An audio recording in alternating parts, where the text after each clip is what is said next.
And just like that, it's another Friday night at the Indie Escape Network presents an evening with some cast and crew of Not for Nothing. Yes, I am a little rusty. Hold on a second. I got to take that down now, don't I? I used to be an expert at this, man. Doing it for over a decade and everything. And yeah. I'm just sitting idly by and watching. I'm just enjoying it. Let's get some light on the situation. JW, how the hell you doing, my brother?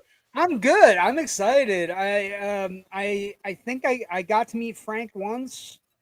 Frank Tartaglia, the guy who has done this movie with him.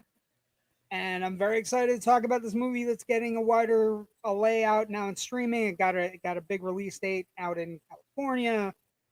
So just super excited to find out about the finished product, talk to some of the people, and get a heads up on this gritty South Philly crime movie. As you know, Joe, I am from Pennsylvania, so I'm sorry. I want all the dish. I want all the good goss. You know how it goes. I'm from New York, so I can't help you haven't had a quality pork sandwich. A pork sandwich? Yeah, it's a Philly I thought they were thing. known for Philly cheesesteaks. They are known for Philly cheesesteaks, but there is a market in Philly where you can get a pork sandwich that's like a pork roll, egg, and cheese. Is that what you're talking about? Like a pork sandwich. Okay. All right, ladies and gentlemen, if it's the first time you're tuning in, please check us out at our socials. And there they are: Facebook, TikTok, YouTube. I forget what the A thing is. Yeah, Threads, IMDb, and Instagram. We're really trying to get some upticks on TikTok. And what else we got? TikTok has eluded us because we're an older podcaster network. So it's calling old. I'm sorry, mister. I had to change my Bose headphones early.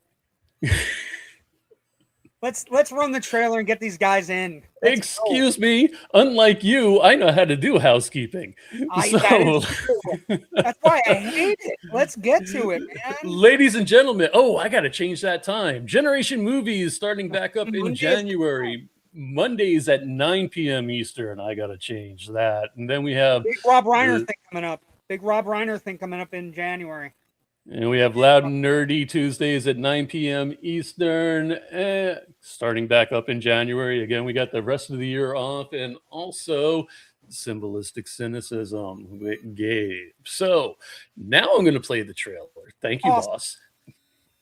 I just have to find it now. Yep, Rusty, man. Here we go. I take it you're not from Philly. I mean, I'm not really from anywhere anymore. You guys like all in the mafia? There's no mafia anymore. I guess that means you don't have my money? Drugs ruined it. Thought you said we were taking a break from that for a while. Yeah, Oxy. I just don't enjoy stealing. I got that tank for you. The only experience you have is getting drunk at karaoke and singing love songs to Butch. If it makes you happy, that's how it works. Nicole's dead. She'll deed. Drugs, man. That's why. Every day. She died somewhere else and her body was dumped in that lot. It's under investigation. Tommy rocks on. He's not going to the cops because he's scared. We'll find out. Cops are not going to do anything. I knew she was hiding something from me. I think I know what happened to that girl the other day. Something's off. What's Nicole dead, huh? We got to do something. I got to finish this thing. You were with Nicole last night? This was never about drugs, Mikey. Why does this keep happening? They call him Bobby Boss. He's the coke guy. Whoa, that's Johnny Bombs. What's your connection to him, John? This guy's protected by the Italians. We're talking organized crime. Well, Bobby can't be touched. The hard part is when you're looking at him. and you pull the trigger. That's what this is all about. This is what men do. Men fight. You're greedy. If this thing goes any further, there's nothing I could do that'll help these kids. Is that threat, Dino? Yeah, we're gonna straighten everything out. The guy started a war. The whole world is in a big hurry to die.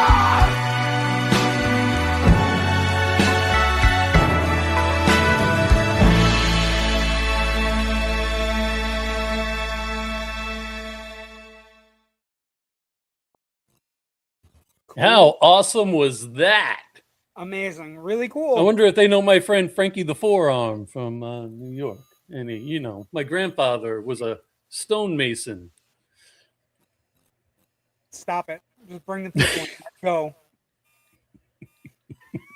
Well, it's true. My grandfather was a stonemason, and his last name was Alaperdi. So, anyway. I don't talk about the Masons, Joe. We move on. Joe. Good evening, Ken. Great to have you with us. Hello there. All right, I'm going to start bringing people up. I'm going to start with Brandon E. Brooks. For those of you that don't recall, Brandon actually had a show on our network for quite some time, and it was very, very popular. You can still find it on our YouTube channel. There's a whole section of his shows for about Some a would year, argue I think. he's the first made man of the Indie Escape Network. I would tend to agree.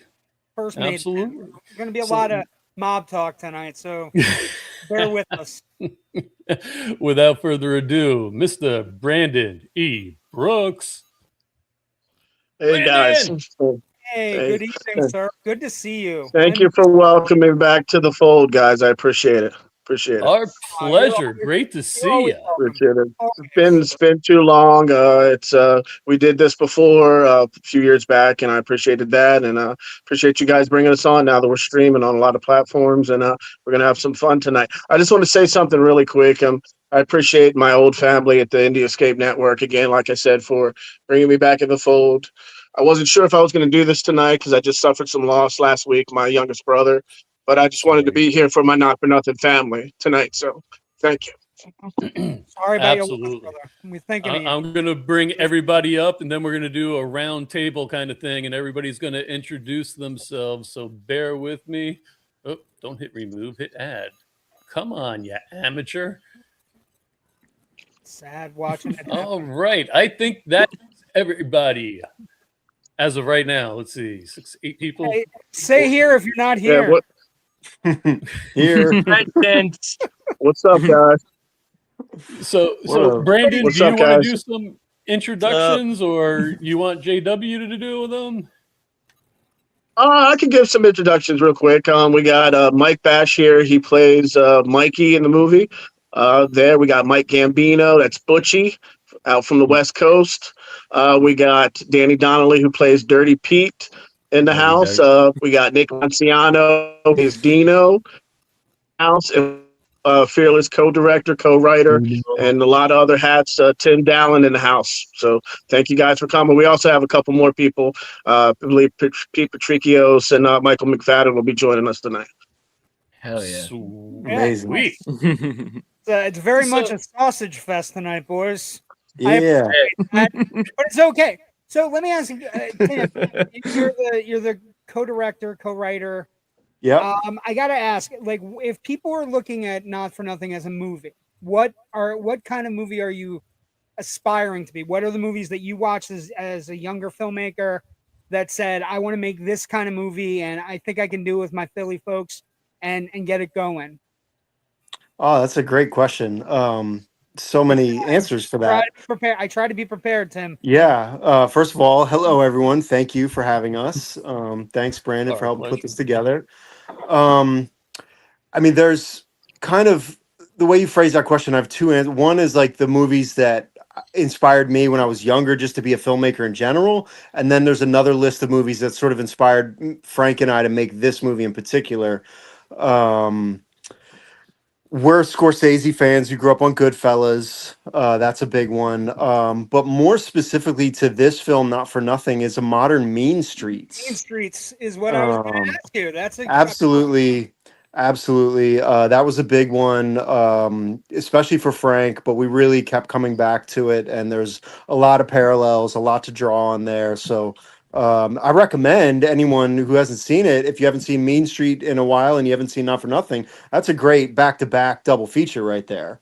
And I'd love to hear any feedback for anyone who actually does that and watches Mean Streets Because Not for Nothing back to back. Mean Streets is more of a messy Scorsese. Scorsese, as he got more money and more backing, or whatever, his movies got less messy and more focused, and he was able to do all the camera tricks. And Yeah, Mean Streets is kind of like a messy, a little bit more raw. Yeah, it's unrefined. Reservoir Dogs, a little bit more fun.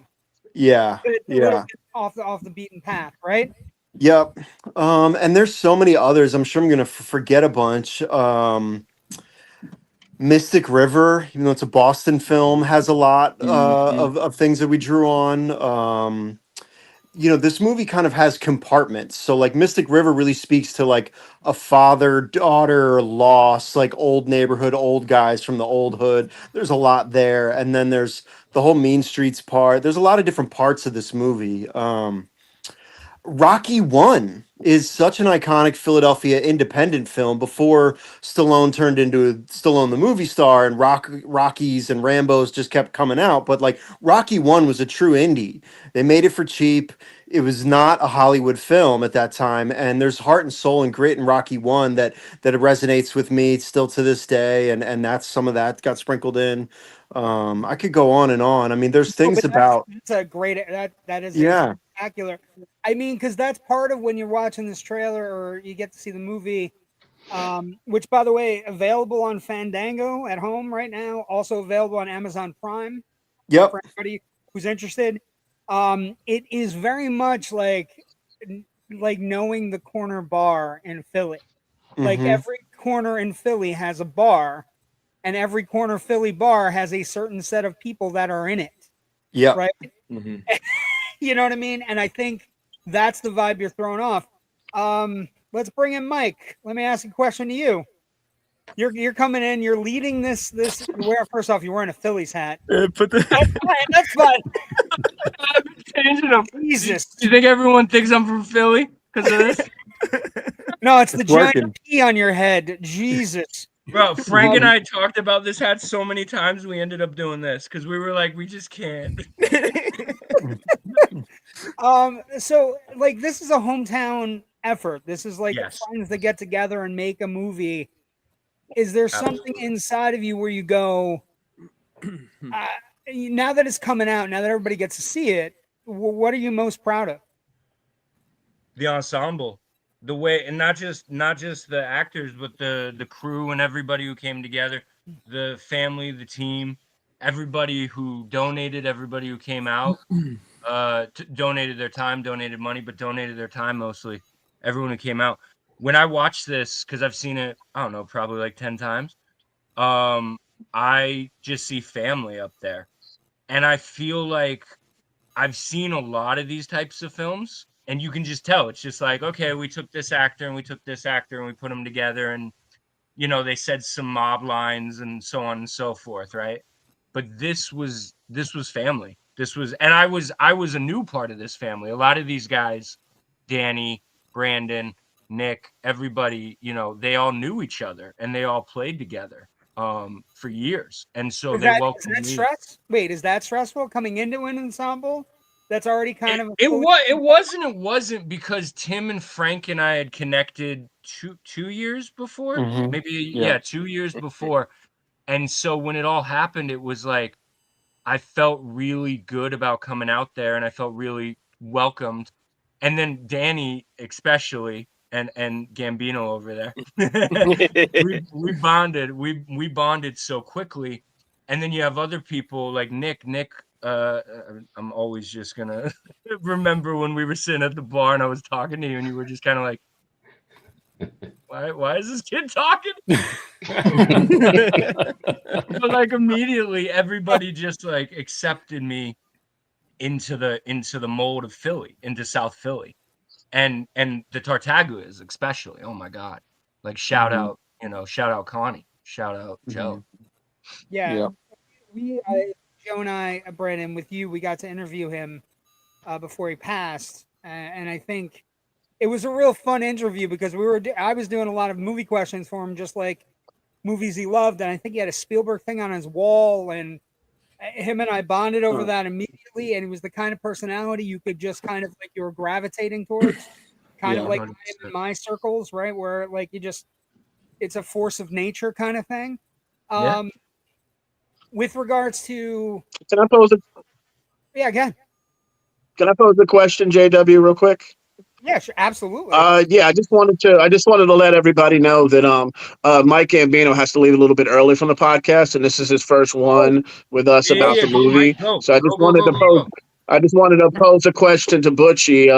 Can you talk about some of your great moments during your thoughts about Frankie? Hey, Brandon. You there, Mike? Yeah, you cut out the second half of what you were saying. Oh, I just said that. Can you talk a little bit about some of your highlights from the film and your thoughts of working with Frank? Oh yeah, man, for sure. Kind of piggybacking off what Mike Bash said, like it did feel like in a very short time, after a couple of days, like I'm with my family just in a different city. You know what I mean? And Frankie, rest in peace. He had reached out to me. We were friends through like this old app called Vine. If anyone remembers that. Remember that. That's a good one for me. And from that, he just reached out to me. I'm going to send you something. I'd like you to read it. I read it and sent it back, and we talked a lot, and I felt taken care of with that guy, and he really, really like showed a lot of love when we got to the airport. Remember, Mike, I think you were with me. Yeah, was it? Yeah, the sign and everything. Yeah, the sign. Billy had showed us around, and working with him and everyone that's on this podcast is just absolutely phenomenal. But some of the things that like really stick out to me, aside from actually shooting the film, more so like the moments between the shots, the building of camaraderie, the just eating lunch upstairs from the bar and chopping up, you know what I mean? Did you have one of these pork sandwiches I just heard about? I don't think I did. No, I had way too many. Am I lying about this, Tim? No, it's the Nick's. No. The Nick's roast pork on a long roll. No, it's the roast pork and one of the more incredible Philly sandwiches. Yeah. Listen, guys. I could teach you all about the food in South Philly. Just go to my food. Just go to my food channel. He's the one. Don't even take it from me. Take it from Nick. What's your food channel? Reviews. Nikki Lance Food Reviews. Nikki Lance Food Review. Okay. I don't know if you can tell, but I like food, so that's good. Me too. I got you. Like, me three. A lot. Me four if you count me twice. So wait a minute. How many of you guys are actually from Philly or the surrounding area? I'm born and raised in South Philly. Yep. Oh, there you go. Poor Richmond. The kid with the 7 Philly hats is definitely from Philly. I'm from New York. Baseball, football. Frank gave me so many hats. I got 3. These are the 3 I wore in the film. That's just so you don't get killed in Philly. Because you're from New York. He was trying to help. Yeah. I was trying to help. It would have been better if you wore a Giants hat through it, but whatever. Stop it, please. I'm a Raiders fan. It's painful. Moving on. So let me ask you a question, because we do a show called Generation Movie on the Indie Escape Network, and one of the things that Rich and my co-host and I have been noticing is the movies that we really love, the older movies we really love, have these intense 3 or 4 week kind of like script reviews and people working through and reading. Did you guys do any kind of like, you're talking about the lunches and the camaraderie backstage? Does anybody have any stories of like really working on scenes or kind of like working through scenes and progressing through the script? Butch, you and we would sit at that bar and just try to figure it all out and just play different. Like you're a master at improv, especially as Butchie, and you would play so many different lines to Pete or to Lauren or whoever, right? And I just remember like sitting there, and then Frank would come up with his ideas, and we would be like, "Cool, let's try that, and let's try this." Again, family. Like it was just like figuring it out. Yeah, no, for sure. That was the most fun was riffing when and that was what was so great about Tim and Frankie. They allowed room for that. There's a lot of trust put into us as the characters. We'd get the shots that we needed, of course, what's on the page, but there was always a little room for some improv and some trying out a new way, whatever it was. Well, we shot 2 movies. That's all. That's 4 normal. hours. Wasn't the first cut like almost 4 hours? That's also normal. That's also normal. It was only 3 hours the first cut. Three and change. We'll fix it in post. It was Avatar length. It's fine. We're allowed. Directors are allowed to do that.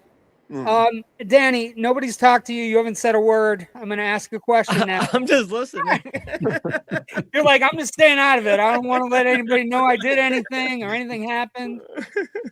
With a character named Dirty Pete, do you come in with how do you make somebody that's named Dirty Pete into somebody that's watchable or likable or anything?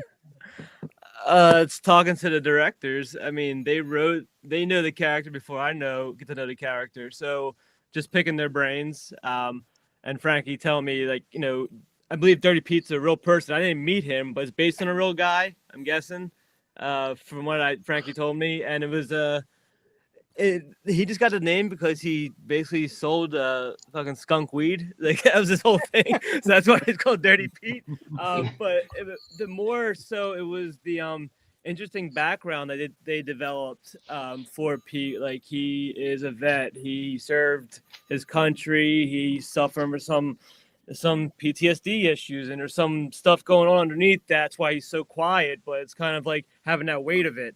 And then that's why Mikey and Butchie rely on him near the end to be like that third guy in their plan to take out Bobby. So that's the so it was. Yeah, there's a lot. There's still no excuse for skunk weed. No, that's why they give it back to him. I think he's only a drug dealer. I feel he's a universal character, Tim, in the sense that everybody has a Dirty Pete in their lives, right? Yeah. Everybody has the one guy. We've got a Jerry Kimura in our lives also. Hold on a second. Let me get Jerry up here. Jerry's co-host of Loud and Nerdy. Jerry, how are you? Yo, what's up? Wow. Okay. Just got back. And what band are you from? Icy conditions. That hit like a million views. Yeah, Jerry has a band. Slapjaw. Yeah, there you go. 1 million views on TikTok. Yep, Slapjaw. So nice. He's one of those He's guys. Trending. He is always, he's always trending. Doing something. With regards to Frank's family had a very strong connection to the music scene in Philly, right? Mm-hmm. Yeah. And so, Tim, is there something where you guys look at it and go, we want to? Again, I haven't seen the movie, so I'm just asking: are there bands or anything that are highlighted from the film that are local bands that you guys grew up with, or knew, or liked, or musicians that you guys knew? Yeah, there is. It's music was a little complicated. The first go round, we put a lot of famous music in there that we liked, that spoke to us, and we used that at the festival run. And then we had to swap it all out and get it all cleared. And there's definitely some Discount Heroes, which is a band that Frank was in. So we used some Frankie's music in the first version, and the second version of soundtrack has a lot of Discount Hero. And then there's 2 local rappers that I like a lot that I used, OT The Real and A Rob. Both gave us a bunch of songs that really put a nice mix on it. And then we did end up licensing Louis Prima, Buenos Aires. Buenasera, Louis Prima. We licensed that, so that was a big, our one big investment on the music side, and everything else That's a was song I favors. know And at least. yeah, yeah, That it's an the music, important. it's Yeah. music is like always so expensive. Music, and Yes. It is. we did a Mhm. movie the other night on Gen Movie, and it was like the most expensive thing that was in the budget was the soundtrack. Like the Yep. movie, Yeah. Just get a No. couple of copies of Mob Hits and you're good. Yeah. Yeah. No, yeah, music is a whole thing, but yeah, music's a very important, and we had an original score from Matt Teacher, who's a Philadelphia composer that had produced Frank's album, the Discount Heroes album, and Frank brought him on, and he did a wonderful job with the score, and then help, with some song placement. So it's a mix of both song placements and score, and it's really important to the film, and I think it came out really strong. Michael, and we want to make sure we get a couple more questions for you before you go, because we appreciate you coming in tonight. When you could so the movie seems like it breaks down into two things. Starts out as like a friend movie in like Philly, and then turns into like a men on a mission movie. Are Mhm. there men on a mission movies that you looked up to, that you thought about when you're like playing this character named Butchie, Michael? Yeah, that's a great question. I try. I don't. Brandon will tell you guys about me later. No. I mean, aside from the obvious go-to gangster flicks, I mean, the film Brothers popped in my head quite a bit. Yeah. In terms of like camaraderie and guys getting together and seeking out like their truth and justice for something that happened to their loved one. You know what I mean? Like, even the relationship that I have with Nick, actor Nick, even though I like pick on him and smash a thing over his head, like I always knew as Butchie, like if anybody else did that to him, we're going after him. Like only I can do that to him. Only I can pick on him. You know what I mean? Like, and I don't know, the whole thing just felt like these are all the types of guys that I'm from Chicago originally, right? All these guys, the Butchies, the Dirty Pete's, the Mikeys, all these guys, they're all in Chicago too. They're in every neighborhood like this, just a different city, and I've been a part of certain things, not to the extent of this, but like situations similar growing up there. And I kind of brought that into Not For Nothing, But yeah, Brothers popped in my head a lot, and then all the go-to De Niro, Pesci films, you know what I mean? Mm-hmm. Okay. Let's see. I'm trying to think of so. Let's talk about the process. How long was the shoot? Was there any particular days? Mike, Danny, Tim, were there 1 or 2 days that you guys had where you're like, this isn't going to work. How are we going to do this? And how do you get around that? And how do you find it? Because you're talking about making an indie film, and I think the biggest stop to making indie films are those days. So you guys are on the other end of it now. You have a completed independent film. Give me an idea of each of you. Why don't we do this? Each of you give me your worst day where you're like, I don't deserve to be here, or Oh, that could be opening a can of worms. No, I'm not saying it in a bad way, but like, because the whole thing of an independent movie is getting over that hump, right? Oh, yes. Yeah. I love being on independent movie sets for 18, 19, 24, 26 hours. Those are murdered fun. on the independent film set. Some of these people are actually acting. So my thing is, like, for Tim, like, what was yours? You and Frank working together and like coming up against the immovable object, and then finding a way around the immovable object. Oh, and then man. for the actors, like, give me a day where you're like, I don't deserve to be here. I shouldn't be here. Yeah. Or I don't want to be here. Yeah. No, I would love to hear. You guys. Yeah, I would love to hear from all you guys. I had a lot of rough days. I mean, Frank and I, just willed this thing into existence, you know, at every single phase. And once we were up and running and shooting, we had a ton of good going on, but almost every day I would come to set and have to just figure it all out all over again as if we had no plans, you know. You know what I mean? Like it was just like it was really challenging. And yeah, I had some particularly rough moments. But I had, well, I'll share one that's a little lighter. It's a little funnier, but like we did days and then transition into splits before transitioning fully into to nights, which was by design, was like, you know, start pushing the call time back noon. All right, we're going noon to midnight. All right, then maybe the next day it was 1 to 1, and then eventually 2 to 2, and then eventually 3 to 3, 4 to 4. So we'd come pick off a couple shots with daylight and then go into nights. And then there was one time where we had gotten to like that sort of where we were supposed to be wrapping at 4 a.m.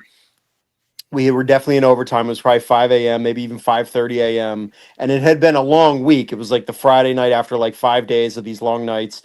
And I was in the middle of a scene. There was only one actor up doing the scene, and I was the only one up. Everyone else fell asleep on set. Like literally, the camera operator, the focus puller, everybody. Like I was like, I looked around, I checked this out. I was like, all right, I know I'm in overtime. I know I'm gonna get in trouble for being in overtime. I got to get everybody out of here so we can come back. But I'm almost done this scene, and everyone fell asleep. Like so, I like sort of like went over the camera guy who was like on the bar, passed out, and like press record. And like I started operating the camera myself. I woke up the focus puller, was like, yeah, check the focus. Woke up one person. I was like, if I'm waking up one person, this shot's gonna be in focus. And then you know, me and the actor just looked at each other like, let's get this done so we can get everybody out of here. And I finished the scene like literally by myself with everyone asleep. I woke everyone up to send them home at 5:30 in the morning. Like all of a sudden, poppies. What's one more hat to wear? I mean, yeah. That's now every time you watch it, you're laughing. Like, there it is. There's the spot. That's a perfect. Yeah. Danny, what about you? What's your Danny? You seem to be the funniest of the people on here. I'm not gonna lie. Your face going on. I don't want to laugh about shit and get beat up by the more serious people. I mean, honestly, I love being on a set. I can be there for 18, 20. I don't care. I mean, I did construction for like 8 years. So being on a set for 18 hours, I'll take that any day being on a job site for 8. I mean, Amen. Yeah, screw that. So no, I loved it. There was only one night I think I was there like super late. It was in the bar and I was like watching the news. I think it was you guys started a war line. I think it was like that scene. Yeah. And I think there's some delays going on, so it took me forever just to get to that scene. I was there, I think, probably earlier than I should have been, like for call time, and things just went delayed, which happens. But I'm hanging around with a bunch of people that I really like, so no, I had a kick-ass time. It was. I mean, the hardest part was COVID, honestly. It was just make sure you don't get sick and make sure everyone else doesn't get sick. And that's right. This was shot during COVID. Yeah, that's right. My nasal passages were never so freaking clear. Like as soon as you walked in, somebody jumped out of the closet and starts sticking things, doing it to every day. Oh, wait a minute! It's not from Stinky Pete and the cocaine. It's... if you remember, well, if you guys. That's the first that picture, I think. Yeah. Oh my god. Yeah. I look like a chipmunk in that freaking. I look like a damn chipmunk in that photo. No, it's very Beastie Boys. Yeah, Beastie Boys. Let's see. Oh, the first day we met. No sweet toast, Philly. Gotta get my old man glasses. Those early days of the COVID test, the funny thing there is, like, it felt like they were massaging your brain, like they were. Oh God. On like. Oh my, yeah, when they had to go, yeah. Oh Jesus. What about you, Mike? You're one of the leads of this movie, right? So. Yeah, no, I'll tell you this, and I still remember this. I got home to LA, and I got 28 days, I think, in general. Like, it was a long shoot. Coming back, going forward, like we went back a couple times. Yeah, so when we finally, yeah, exactly, yeah. And when we finally got done, when I got home, went to bed, I woke up and it was so weird because I had been Mikey for like a whole month basically, and more even. But like, I remember just laying there and being like, I don't know what to do. Like I've been on other shoots and I've had like 5 days or 7 days, you know, whatever. That's nothing compared to a whole month spent with the character and then also the other characters with brilliant actors who embody it so well that you literally start to feel like you really are in the story. And shooting in Philly, South Philly, in Frank's neighborhood, Frank and Tim's neighborhood, and Brandon's neighborhood. It really, there was one scene where we were outside and we were talking about the cold. And I remember thinking, like, yeah, where do I go after this as Mikey? Like, where do Mikey and Frankie go after this? And so it got into my head so much that I loved being there, just like Danny said. But there were days where it was like I wouldn't know what else to do than to just be here and be with these folks. And like at the beginning, it was a little rough here and there. Frank and I had our little fisticuffs here and there, but I think that's the sign of a great director, a great writer, a great creator, is someone who fights so much for what they want, their vision. And so when I got back, Frank would text me all the time in the middle of the night with cuts and trailers and like a video that wouldn't make it into the thing, but he wanted to show me. And I was just, I don't know. I don't think I'll ever have an experience like that again. And so when I think back of like the hard times or whatever, it was all part of it. It all led to, if I was pissed at something or if I was confused about something or I was tired, it went into the work, it went into the character. So yeah, I don't know. I don't think we had a bad day in the sense where I was like, oh, I hate being here. It was more like, okay, how does this affect the story and how does this affect the creation of what Frank and Tim want? You know, I actually It's like you used had a Donnie Brasco moment. yeah, I actually used one of the days that we were like shooting. It had to be like 4 a.m. We were at the bar, and it was that scene where I collapse. Yeah, and that was very easy to do. Yeah, I remember you saying that. Freaking exhausted, right? And I used all that to be drunk. I just used it and made myself drunk because I was going anyway. I was done. I had nothing left, but I didn't want to leave. I wanted to be there, just like Mike was saying. It was great. It was great. I think, but look, guys, I don't think you guys even realize what we did. And I'm so proud of this film for this one reason, because I say this all the time. We made a movie that actually has iconic moments in them. Movies don't do that anymore. You go back to the 80s with all the great movies, there was always iconic moments that people still say today. Yeah. All the movies today lost that. They're not interesting.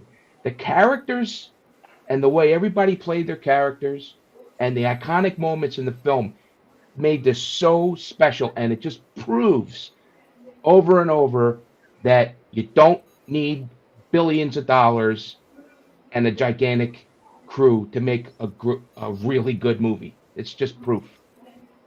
And congratulations to everybody on the film, because the more I watch it, I'm like, you really start to feel and know the characters, even though I know the characters. But I'm saying when you're watching the movie, you just feel for them. You actually are drawn in, and it was just done very well for what we had. It was awesome.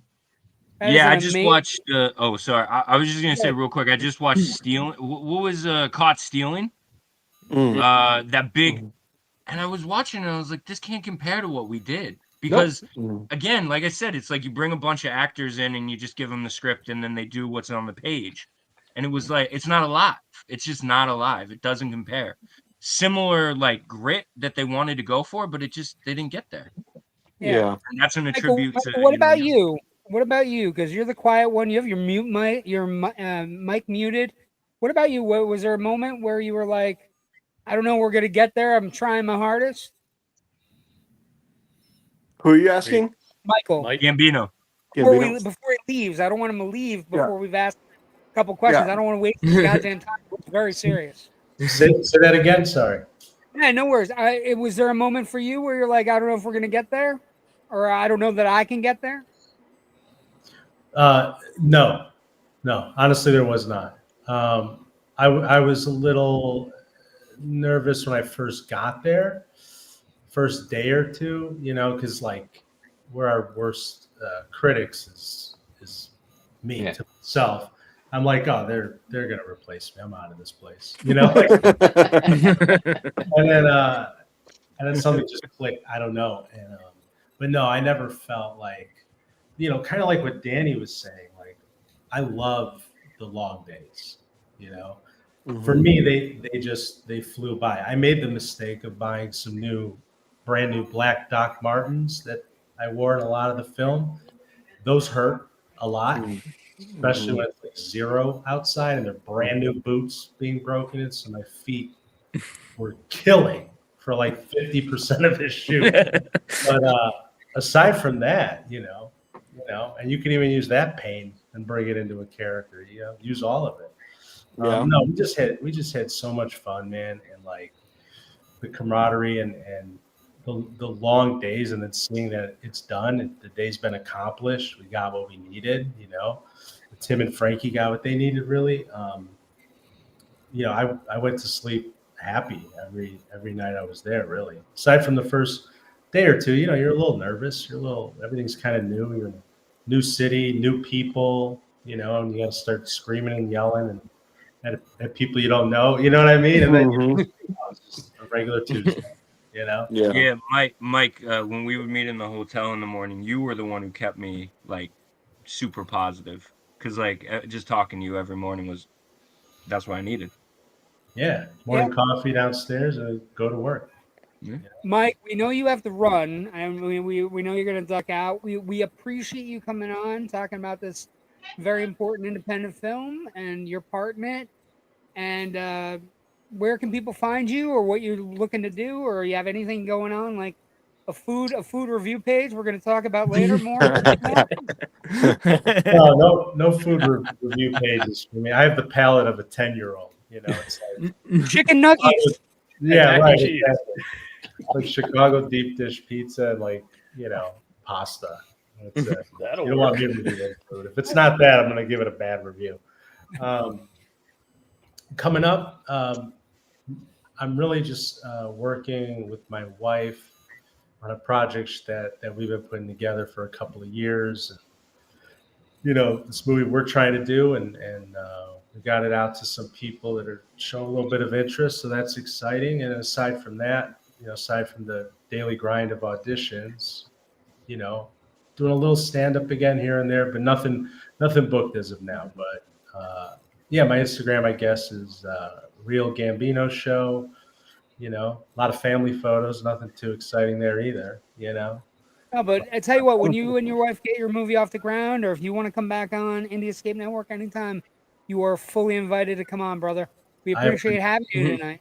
Yeah, I appreciate the love, and Brandon, thanks for inviting me out for this. It's always good seeing these guys, man. Like, I feel like I was just, freezing my ass off in Philly last week.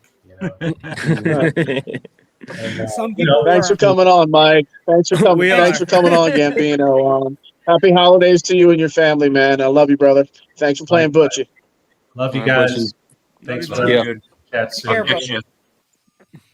I want to make sure we got him some questions before he had to leave. Oh, definitely. Oh, now we can finally relax. We weren't trying to. What we really want. Very intense. Like I get the mic muted. Like you want to fucking kill me. That Gambino guy, let me tell you. He's also a brilliant artist too. So there's a lot going on in that man's head all the time. Yeah. Let me ask you a question, Tim. When you're making a movie of this nature, right? Do you find there's pressure to get everything right about your neighborhood? Because you and Frank grew up in Philly, right? South Philly. Yeah. Are you is there pressure on you guys to make sure? Because like if you have somebody that's Dirty Pete and they go see the movie and they're like, what the fuck? I only had one skunk weed that one fucking time and you fucking nailed me for eternity. Like, is there pressure there? Yeah, I think in a big picture way, definitely Frank and I felt like our ambition was to make a Philly classic, and someone said the other night, like Philadelphia is a character in the film. And so we really made it as a tribute to our hometown. So yeah, I would. That's my audience. That's my critic. That's everything. So if Philadelphia doesn't approve of it, then I failed. And I wanted to make something that There's such Philadelphians. an easy audience, Tim. Oh, I feel know. Hey, I know Philly. my audience at least. But yeah, I wanted to be embraced by that. I mean, we are tough. We're the first ones to call it out. Like, if this thing was supposed to be Philly and was wrong, like, it would be known. Like, it would not. There's not something they're going to be polite about. Like, they would shred it in 2 seconds. So I wanted to make a movie that Philadelphians would be proud of and take ownership of and be like, yeah, that's us. That's us. That's who we are. That's how we are. And also that outsiders could get a peek into our world. I wanted it to be equally entertaining for both audiences, but absolutely felt the pressure every day. Like, I got to do my city right. I can't, get called out. I gotta do Philly right. Absolutely. Hey, I got to do a quick shout out real fast. Thank you, Brian O'Halloran, for watching us on Instagram right now. We appreciate you tuning Hey, in. Brian. Brian. Hey, Brian. It wasn't even his day. He wasn't even supposed to be here today. Make sure you check out the O'Halloran on Instagram and Facebook Fantastic. as well. It's a fantastically fun thing. So this is a love letter to Philly, right? Yes. And so when you're making a love letter to Philly, it's got to have that grit. It's got to have that. Is there a thing that you brought to the table where you're like, aside from your everyday life, what are you guys bringing to the table where you're like, this piece of grit from say Mike from New York, or Danny, where are you from? I'm from Port Richmond, like a stone's throw from South Philly, another neighborhood. Okay. Yeah, I'm from Philly. Yeah. Yeah, Philly. You're Philly. You're in. We won't hold it against you. Where's your hat? Yeah, where's your hat? Which one? You're supposed to put your hats on so we know where you are and who you are.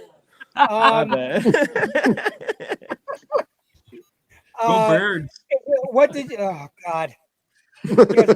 No, nobody can see my Eli Manning back here. Just so we're clear, I've been to 2 Eagles Raiders games and I almost got murdered at both of them. It was fantastic. Yeah, don't do it. Maybe stop doing that. Never. I became a Raiders fan because they beat the Eagles. Anyway. You're saying it. Oh yeah. 1980s. There you go. So when you're doing that, is there a bit of grit? Like Danny, you were saying earlier that you were a construction worker. Mm-hmm. Is there things that you guys brought to the table that you brought in that Tim and Frank both kind of went, yes, use that? Oh, he's got his fucking hat. My wife was probably watching upstairs. My wife's like, "You fucking hat on." Fucking go, bro. Represent, damn it. Sorry, what'd you say? Repeat that question. I can't hear you over my Super Bowl ring. Champion. I'm almost embarrassed to show mine. This is embarrassing. Oh gosh. Go fuck yourself and boo Santa. Anyway, thank you, Amy. On backwards. Oh no, there you go. There. My bad. Is there a bit of grit that you brought from your real life before you got into this role with Tim and Frank, Mike, Danny, Nick? What was the grit, the special sauce that you brought to the table for this movie? All three of you. Just answer it at your leisure, because you're all wearing fucking hats now. Well, not all of them. Some of you. Nick's like, I'm not getting a hat. Fuck off. I should start wearing a hat. Nick, where did you get your grit from? Where do you get your grit from? Where is it? What's the secret sauce? I lived here for 57 years. I knew the life, and I don't know. I mean, it's just experience from living here, really. No, and like I remember, and it's just little things too. Like I remember when Mike, one of the lines he said, I remember this, Mike. I think he said he's a fucking asshole. Oh, asshole. Yeah, I said what? I said asshole. No. You gotta say asshole. Asshole. It's a big thing. But those little things, he said it too. He said, you watch the movie, he says asshole. It's those little things that made it authentic. Yeah. The streets itself tell the story. Just the surroundings, and what I just brought the best way I could say this, and Tim and Frankie gave me freedom to develop my character, and to make sure it was authentic. It was like it's just a real, what you see is a real authentic South Philly guy, and I just took everything I've learned over the years and experienced and just put it into my role in a natural way, so it's believable. I wasn't trying to be somebody else. That's awesome. I got to show my street cred. So, Danny Donnelly, what's your whiz with? What's the whiz with you're bringing to the character?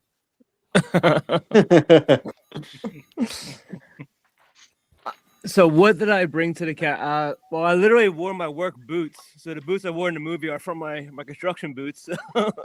Yep. Yeah. So they were broken in already. They were broken in already. They weren't brand new. I wasn't in pain for 50% of the time. No, they're steel toed. They're broken in. They're very comfortable. I was fine. What Tim and Frankie wrote, the guys in the bar, like I grew up with that same kind of thing in Port Richmond. Like we had our Dommy Rocks, which was actually our guy. There was a guy named Dirty Dan. We used to call him Dirty Dan, a homeless guy, old vet, who would always pop into the barbershop, and everyone took care of him.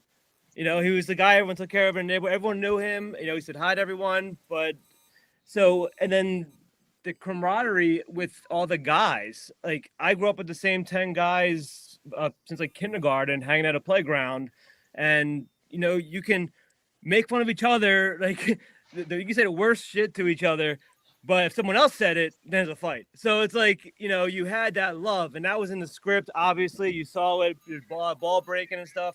That also happened on construction sites. Like you had thick skin, but there's a lot of loyalty. So. Okay. Yeah. What about you, Mike? It's interesting because Mikey is not necessarily this gritty guy at the start. He kind of has moved on from his dad's situation. I feel like I'm similar. So I'm from a Jersey, New York family that has had at times some rougher parts of its, existence. But for the most part, my generation, it was like, that's all in the past. And so it was something that I was able to tap into because I'm a nice guy. I mean, if we play this out, Mikey, if he doesn't do what he does in the film, probably goes to Villanova. He probably ends up getting out. He probably ends up, either moving to New York City or Chicago or, LA, something, right? He gets out. And so I didn't necessarily have to bring too much grit to it until the end, which honestly, by that time, it was just having been around these guys, having been around. Because I mean, Tim, can I tell the connected? Can I tell the connected story? No. No. Okay. Cool. Anyway, damn it, off air maybe. Being around, it was being I around. feel like I'm out of the loop now. Fuck. Right? It was being around people in Philly by the end of the film. Being around people in Philly for so long that I was able to bring some of that in to the character and to the situation and the story. But the main thing is that I think the arc of Mikey, especially when it comes to how he works or how he evolves with Butch, how he evolves with Dirty Pete, is that you slowly start to see him breaking bad. I hate I said that, but you slowly start to see him. You slowly start to see him giving into these darker environments and the darker primal worlds. urges. Let's go primal urges. Primal urges, exactly. Not Breaking Bad. So yeah, so at the beginning, I didn't really have to bring that grit or anything, and I was actually it was fun to play with Lauren and to play with Danny and Butch with Gambino. And God, Patricios, oh my God, the conversations we would have. Just being around that guy, phenomenal fucking actor. Excuse me. Phenomenal actor. Pardon your French. And just being around him, hearing the stories. And then, and just, I mean, Frank took me to get a haircut above Rick Rack the first day I got there, and I was just talking to a guy, and he was like, "So, how have you been?" I was just like, "What is happening right now?" So it was just being in that world constantly that helped. Okay, so now that the film is hit, like you just had your LA premiere, Tim. We're getting the point where it's out there, it's being seen. You know, you have streaming sites, you have Fandango at home, you have Amazon Prime. What is your hope for this movie? Like, what is the hope for the future of this movie? And what is your hope for, like, are you going to get the band back together at some point? I mean, you could drop an announcement on the show. It'd be incredible. Yeah, I don't have that kind of an announcement, but we did, we played film festivals. We finally got distribution. It took a long time to deal with the music licensing, even to be able to be distributed. And then we just released 2 weeks ago, exactly December 5th. So we've been out for 2 weeks now on Amazon Prime, Fandango, and most cable VODs. We're definitely on Verizon, Fios, and I think Xfinity and a bunch of the other ones. So we're on all the VODs. Today, Friday the 19th, we just released on more, a couple ad-based ones. I think we're on Tubi. So that's exclusive breaking news. We are on Tubi as of today.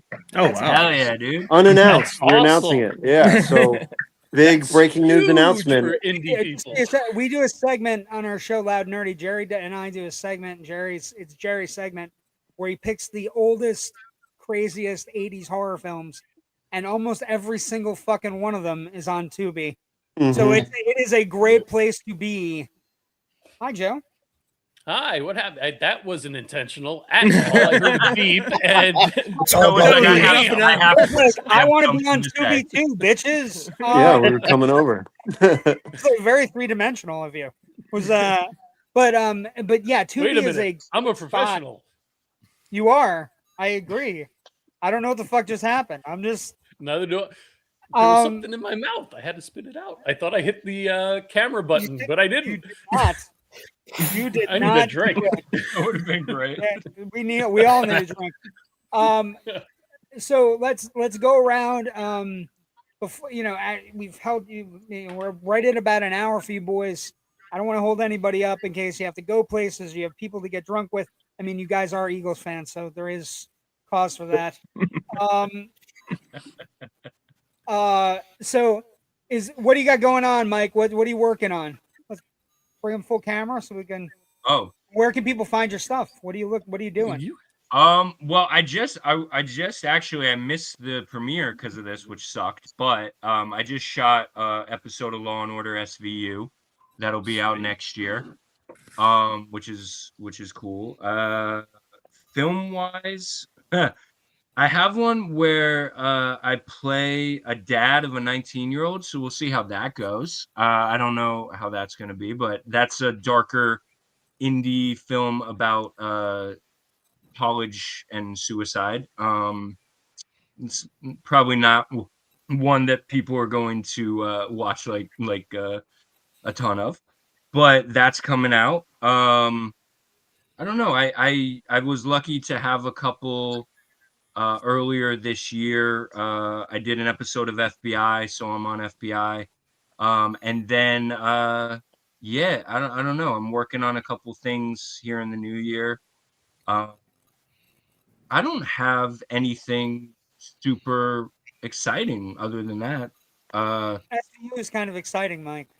Yeah. Was that? SVU oh, is thanks, kind thanks, of, man, thanks. Yeah, no, it'll be cool. FBI, SVU. Like, yeah, no, it'll be cool. Yeah. No, I'm just thinking, like, again, Just talking about day. like with this coming out, that to me has honestly been the most exciting thing. Is like people are gonna finally get to see this. Yeah, no. I would say you guys, like, the one thing about this entire crew for the entire time I've known everybody with Brandon and Tim and Frank, everybody is excited about this movie, and it's a palpable kind of an excitement. Yeah. Mm-hmm. that is, you don't get a lot, you don't always get when we're, we have people on a lot with talking about their independent films. You guys are genuinely excited. Everybody's happy to be here, and it's a good thing. It's Danny, what do you got? Yeah, Danny. I was gonna say I'm excited for Danny's actually. Well, Danny's going to be joining us again within the next month or so. Yeah, that makes sense. Because why is that, Danny? Yeah, what do you got going on, Danny?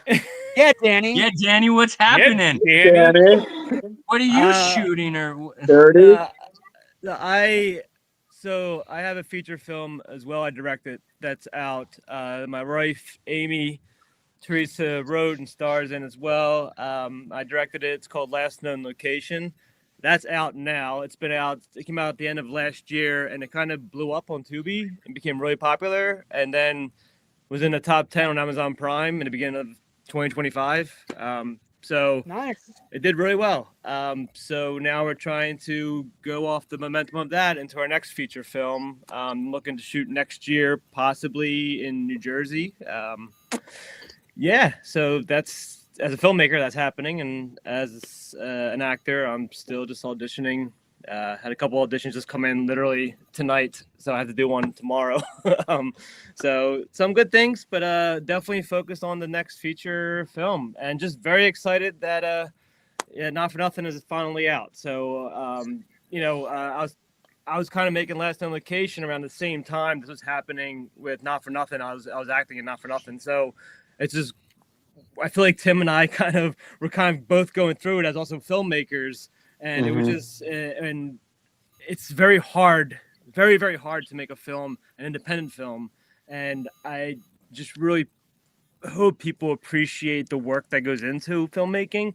And the biggest support we can have is you guys checking out the film on all the platforms. Like, if you get a chance, just check it out. That's a huge support for us and for indie film. So awesome. Yeah, we did see some comments from Amy Teresa. Happy to help. Someone's got to keep them in line. Yeah. These are all. I feel like that woman's a saint. She is. She's a brilliant actor and screenwriter and producer. In the hour I've known Danny, I feel like that woman's a saint. She's incredible. Wait, JW, can I say one thing about Danny's thing? Oh yeah, absolutely. Just real quick. So I've seen this film 6 times. It is excellent. It is absolutely incredible. It does not look like the budget that they had.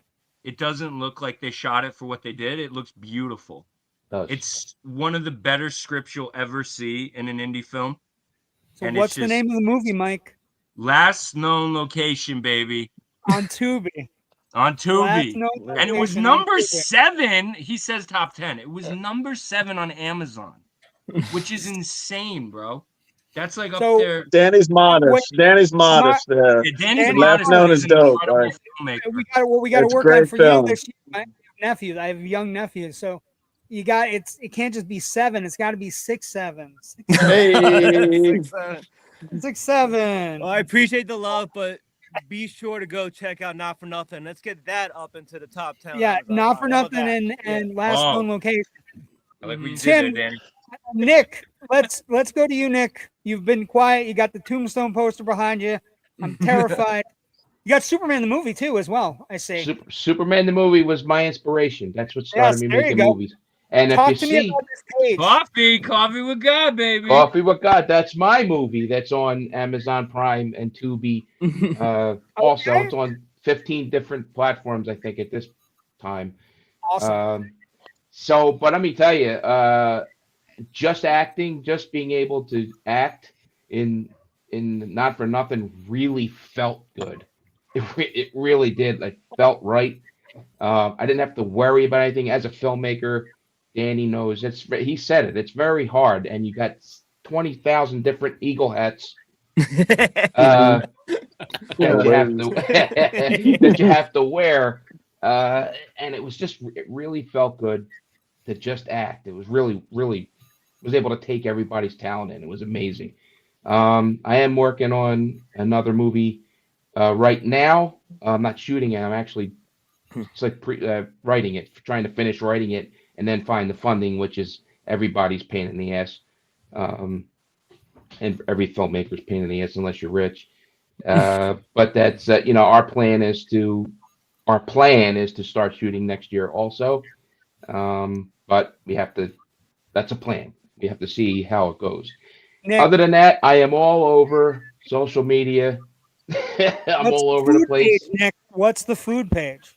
The food thing is Nikki Lance Food Reviews. I'm on Instagram, TikTok, YouTube, and I just bring you this. Believe it or not, guys, the reason I do this is because it takes so long to actually make a movie.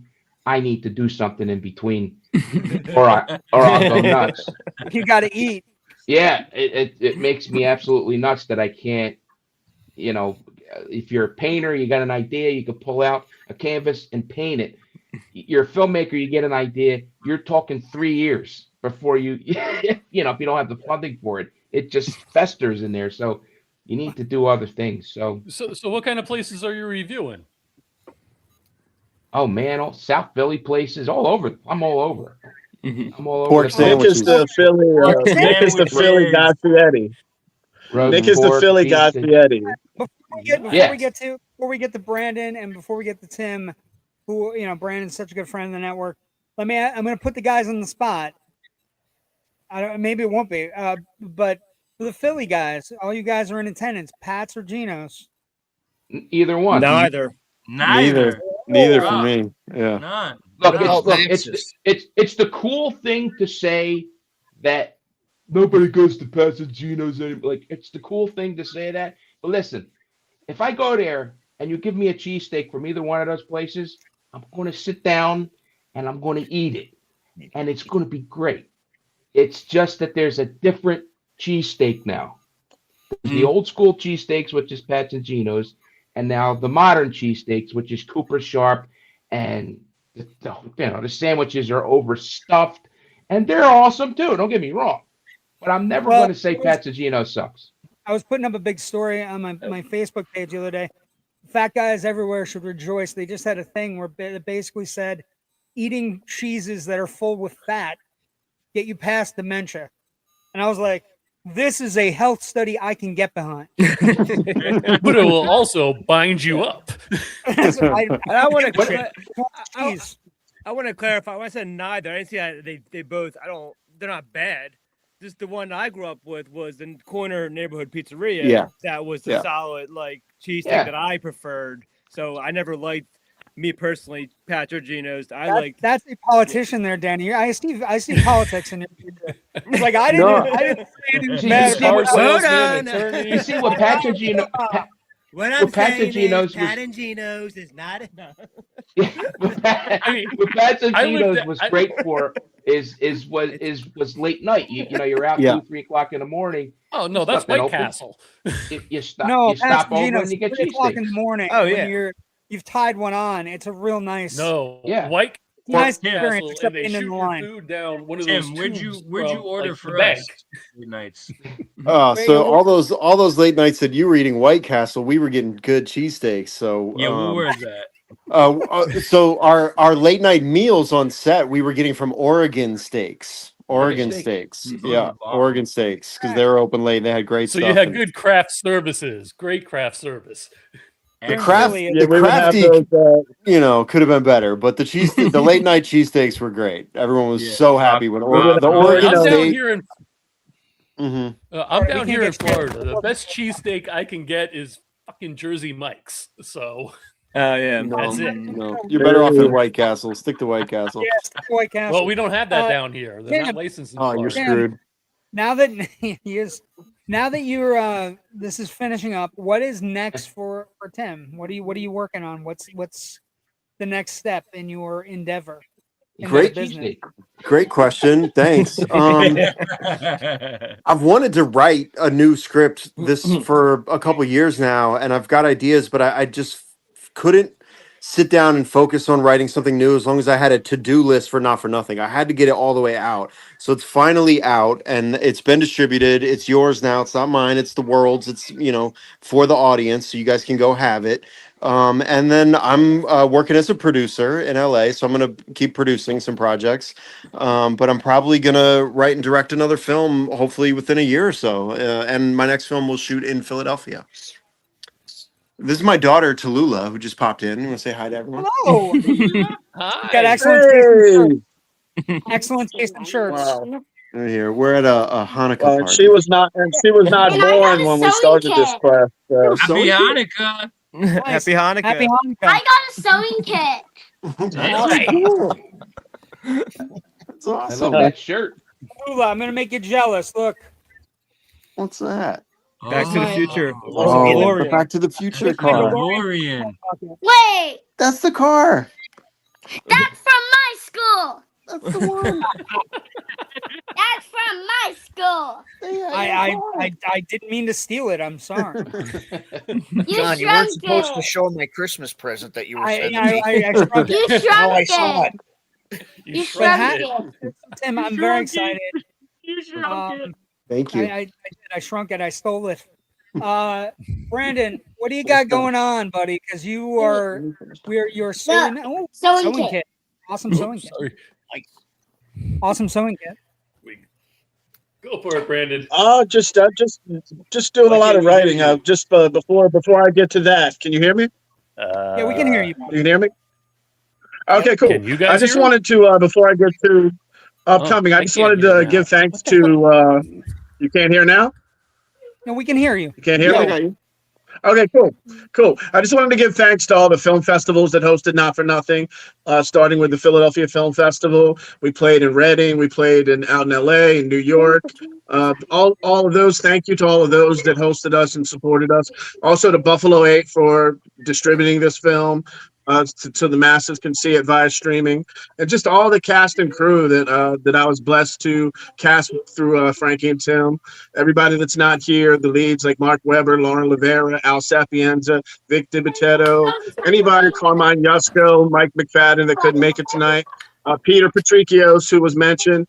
Everybody did a bang up job, and all the crew as well was amazing too. That Mike Bass spoke about, and like I said, it's a village to make an independent film, like Nick said, and it took a lot of third breakfasts that our PA Lamar Bunbury would say, like 4 a.m. like Panzerati's from Oregon, like Tim said, but ultimately, I'm very, very proud of this film, and I'm glad the world is finally getting to witness all of our hard work and time we put into this. And yeah, like as for me, I'm just writing and just trying to go on to the next chapter, get my health better going into the new year, and just trying to move forward and do what we need to do as far as like independent films and everything like that. And like it's a struggle, but at the same time, it's worth it when we come out with projects like Not for Nothing. So, and again, Joe, JW, thank you, guys. Thank you for having me back into the fold tonight. I really appreciate the love.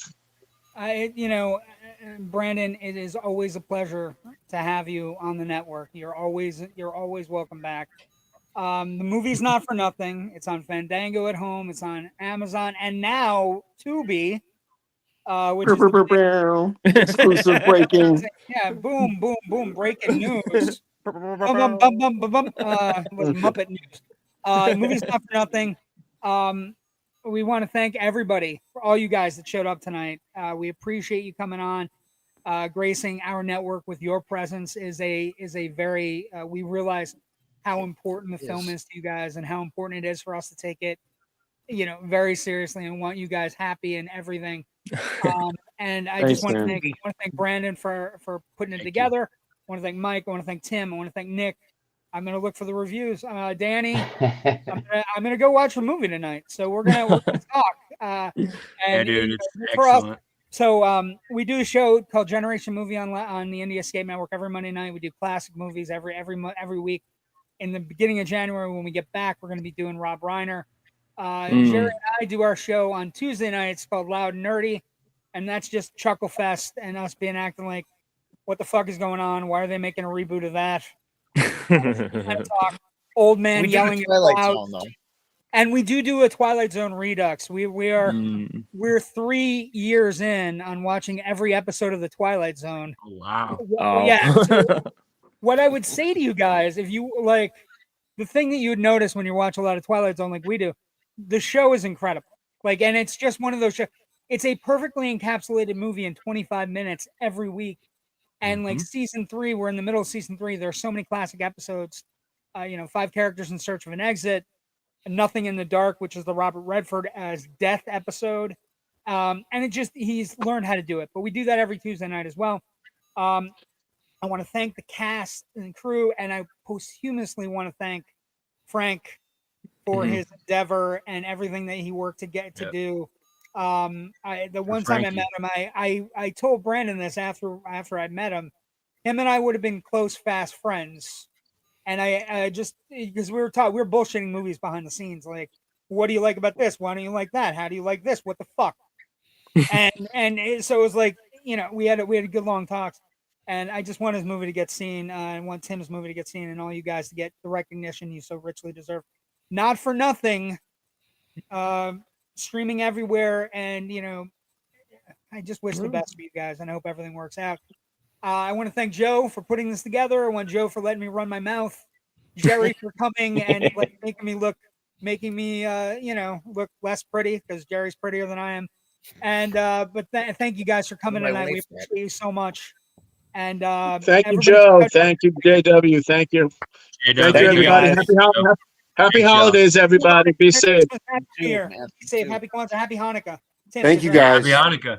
Thank you guys so much for having us on. Really appreciate it. Go watch that movie. Go watch Last Known Location. Okay, Yeah. sorry. I almost got all of it. Yeah. For Frank. Both. Hey, We're watching both. do you guys want to do the trailer one more time before everybody leaves? One more trailer before we go. Yeah. You guys Please do. Sorry. Love you guys. Love you guys. For Frank. Love y'all. Defects. Love you. All right. See ya, guys. It's on play. I take it you're not from Philly. I mean, I'm not really from anywhere anymore. You guys like all the mafia? There's no mafia anymore. I guess that means you don't have my money? Drugs ruined it. Thought you said we're taking a break from that for a while. Yeah, Oxy. I just don't enjoy stealing. I got that tank for you. The only experience you have is getting drunk at karaoke and singing love songs to Butch. If it makes you happy, that's how it works. Nicole's dead. She'll deed. Drugs, man. That's why. Every day. She died somewhere else and her body was dumped in that lot. It's under investigation. Tommy rocks on him. He's not going to the cops because he's scared. We'll find out. Cops are not going to do anything. I knew she was hiding something from me. I think I know what happened to that girl the other day. Something's off.